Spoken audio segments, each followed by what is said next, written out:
Hey guys, this is Mike Ryan from the Fastball USA Training Center, and welcome to part 2 of our arm care series. And today we're going to be talking about pitch counts.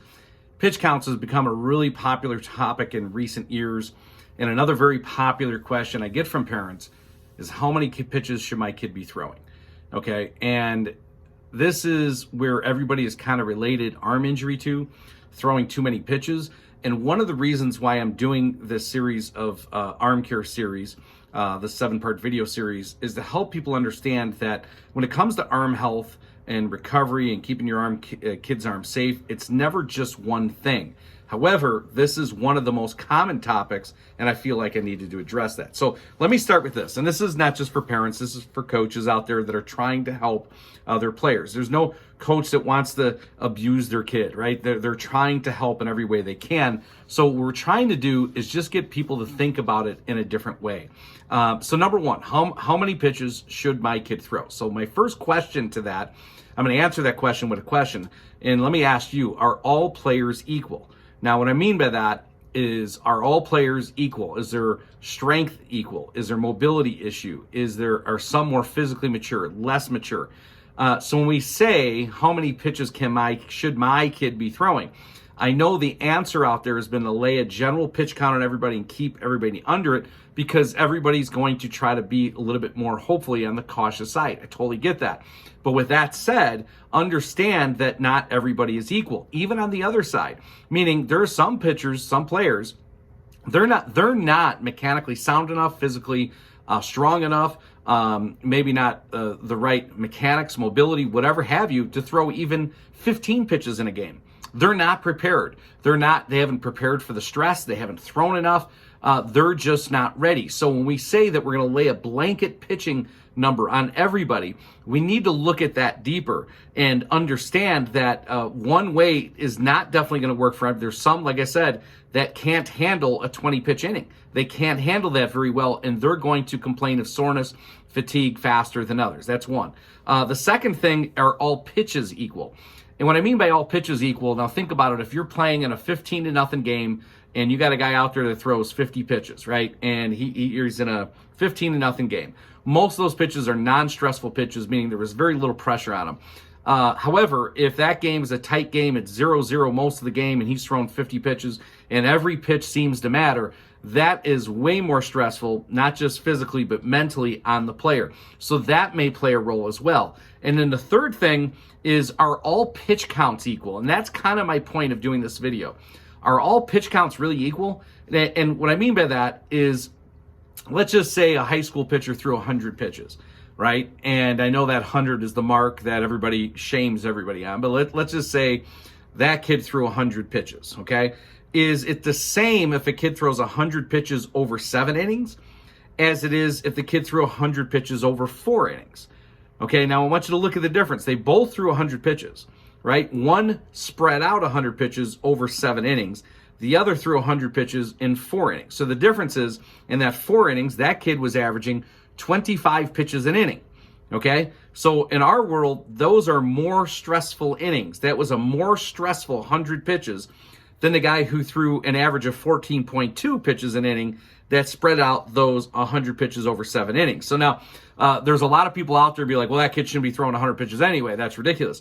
I get that side of it, and if you're erring on the side of caution, I'll never say that's bad. However, I do want everybody out there to recognize that how we get to the pitch count is more important than the pitch count itself, right? Or at very least, just as important as the pitch count itself. So, and I was, for the people in the youth leagues or travel leagues that are like, well, I only let my guy throw 60 pitches, so we're good. Okay, one guy throws 60 pitches in 2 innings. Maybe another guy throws 60 pitches in 3 innings. Another guy throws 60 pitches over 5 innings. Which guy's got the most stress, right? If you're throwing 60 pitches in 2 innings, you've had a pretty bad 2 innings. That's a pretty high stress 2 innings. That's a lot of pitches in a short amount of time. If it's in 3 innings, that's a little less stressful. If it's over 5 innings, you're doing great, right? And the pitches that we're throwing, we're not doing as many at one time, which is part of my point. The more you repeat throwing and throwing over one period of time without the rest, that becomes a bigger deal. So once again, Okay, the number of pitches is important, but not as important as how you arrived at the number of pitches. So if I said to you, okay, I want you to do 60 straight push-ups, that's going to be much harder than if I said, here, I want you to divide that into 5 sets, right? Or if I said, do 3 sets of 20 to equal 60, a little bit different, or 5 sets of 12, a little bit different, or 2 sets of 30. Completely different. Those push-ups consecutively are going to be much more challenging, and that's how I want people to start looking at their pitch count total, is how many pitches in an inning is too much? How many pitches in a 2-inning period is too much? How many pitches in a 3-inning period is too much? Not just the total number of pitches. So what I've done is I'm going to give you an example chart that we've used here at Fastball for several years now, but I want you to think about this. If your pitcher went to the mound, so we're talking about everybody who has the answer for pitch counts. What if your pitcher went to the mound and threw 30, 32, 35 pitches in 1 inning? Okay, so in our world, in our chart, anytime he goes north of 30 pitches, that pitcher is not coming back in to pitch the next inning no matter what. So now a lot of people would say, well, he only threw 32 pitches. Well, yeah, he threw 32 pitches consecutively.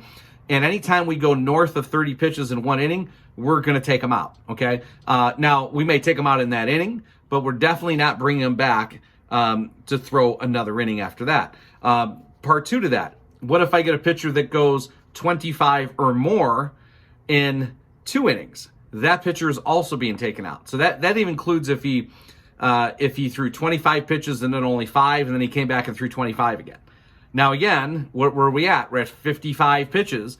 That guy's still coming out no matter what. And this includes our high school guys, right? So what we've done is when we get too many pitches in a particular inning, and we've done that 1 inning or multiple innings, that's what we're looking at. We're looking at is how stressful is his innings.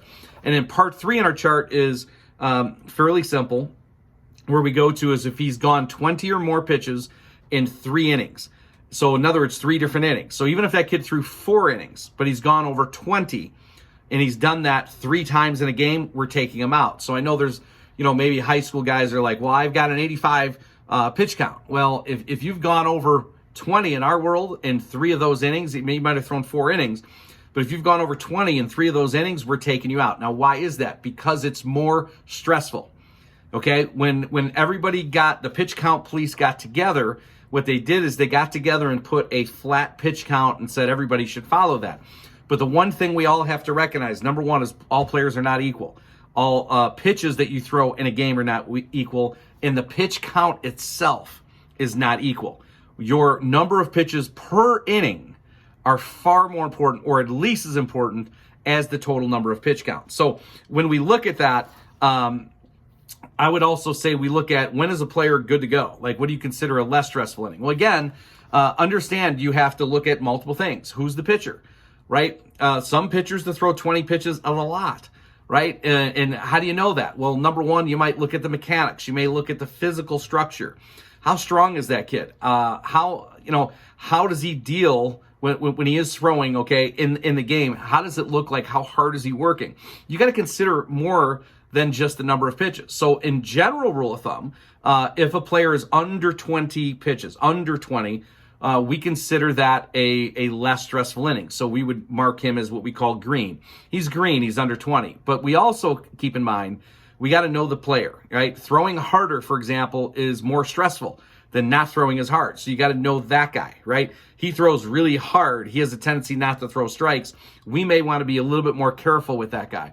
But for the most part, if he's under 20 pitches, for the most part, he's green to go the next inning. So for example, if a guy threw 15 pitches in inning number 1, 10 pitches in inning number 2, 15 in number 3, right? His pitch count total is adding up, but for the most part, we're watching him and monitoring him carefully, but we also know that, hey, he hasn't really been pushed too much yet. And again, I can't say it enough, that also depends on the pitcher. So coaches and parents out there, you got to kind of know your guy. Now, with this guideline set, I don't care who he is, I wouldn't exceed the guideline though.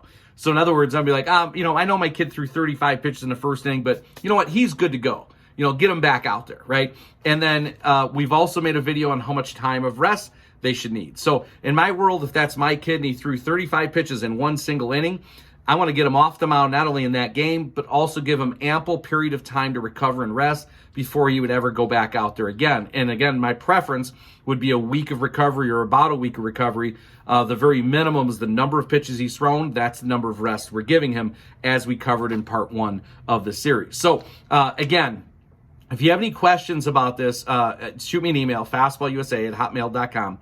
Check out our website, fastballusa.com. But the big thing I want you to get across is the number of pitches that a player throws is nowhere near as important as the number of pitches he's thrown in one particular inning. Meaning that if I throw more pitches in an inning, that is more stressful. So you have to look at how he arrived at the number. And to review, the chart that we were looking at is if he goes north of 30 in any one particular inning, he's coming out no matter what. He will not go back out the next inning.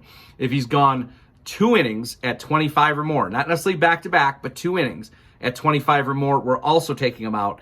And if he's done 3 innings at 20 or more, we're also taking him out if he's done that 3 innings. Not 3 consecutive innings, but 3 innings through the game. And generally, if they're under 20, he's green light to go back out there again, assuming everything looks good. He feels good. He's throwing strikes is probably a good indicator. He looks good. Everything is set in line. So if you have any questions on this, shoot me an email, fastballusa@hotmail.com. And check out our website at fastballusa.com. We have training going on year-round, including an intensive summer program, which a huge emphasis is on recovery and arm health for our players. Thanks a lot and have a great day.